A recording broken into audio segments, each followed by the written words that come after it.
Good landing spot for him. Blake Fisher goes 59 to the Texans. Jamie, I want to talk about a little bit about Blake Fisher in terms of how you feel about how this worked out for him. Like, obviously, going second round, I think that's a good result in terms of when he came out. I think a lot of people were thinking, man, is he like third, fourth round?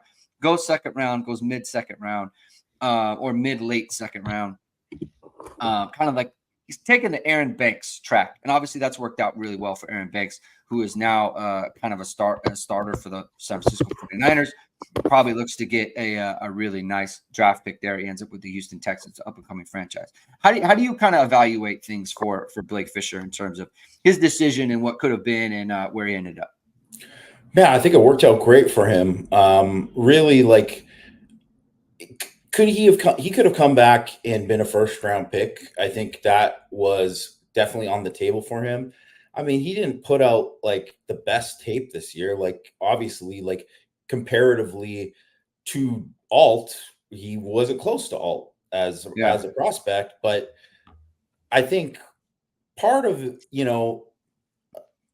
judging Fisher and Notre Dame fans evaluating Fisher is one, comparing him to Alt, which you're comparing to another guy who went fifth overall, Right. and you're also comparing him to the tackles from years past, and he's probably just in terms of like what the kind of season he had, it was closer to Eichenberg Hainsey than it was Martin Stanley, Martin Stanley Alt, right? So I think that's one of those things where, he's judged from a Notre Dame perspective in a certain way. And really, when you look at it, this was like a stacked class in terms of offensive tackle for Right.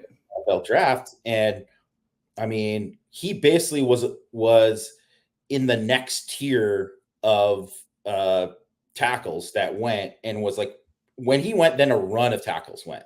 So he kind of off the board there, which kind of just shows you like exactly what people think of his talent. I mean, the guy was like he didn't start his first full year because he was hurt. Mm-hmm. Essentially like a 3-year starter. And I think most people would have said that he was going to be a 3-and-out guy. And I think he already kind of had it in his mind that he was going to be, a 3-and-out guy, like early on too. So I think that was just one of those things where he kind of already had made that decision and was just going to kind of roll with it. And I mean, I don't know how it couldn't have turned out better for him, because one, he goes in the second round, so he's still like, getting a pretty decent chunk of change to play. He's going to a great situation in Houston where he doesn't have to play right away. Right, they got two really good starting tackles in front of him. And their GM talked about how you can't have too many tackles. So probably he will get a chance to maybe even play a bit this year. But he gets to kind of learn from these guys. He gets to go and like play in a really good offense with CJ Stroud and a bunch of good pieces there. They're going to be like, it's going to be a winning program there. And he doesn't have to rush onto the field. And whenever they decide to kind of move on, from Laramie Tunsil or Titus Howard, he should be, as long as he does what he needs to do, he should be next in line to start there and be in a good position. So I was thinking that like there or Philadelphia would have been a great place. Obviously, Philadelphia's got the great O-line coach, Jeff Stoutland, and Lane Johnson is a phenomenal player. Yeah. He's on the back nine of his career. Like he's close to, he's not going to play too many more years. Right. So that would have been a great situation for him. And I know that was like a team that was interested in him as well. But really, like, I think even if, so Kansas City drafted, I believe, the kid from BYU, Kingsley Yeah. Sorry, I can't forget. I don't want to butcher his last name, right? The Polynesian kid from BYU who went to Oregon originally, right? Well, that guy's going to have a chance to start for them right away. And not that that wouldn't have been good for Blake if he went there and you get a chance to start. That's great, but I do think that it would have been a lot of growing pains for him, and he might have struggled a bit.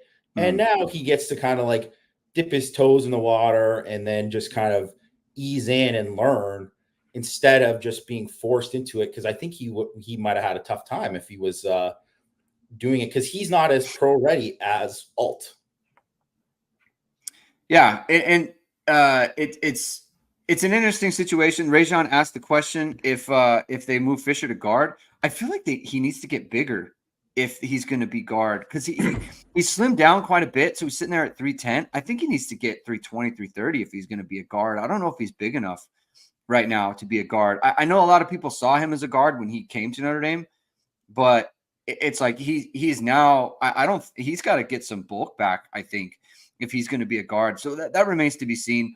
They was asked in the press conference, after their day 2 press conference, and they specifically said they view him as a tackle. They view him as a tackle.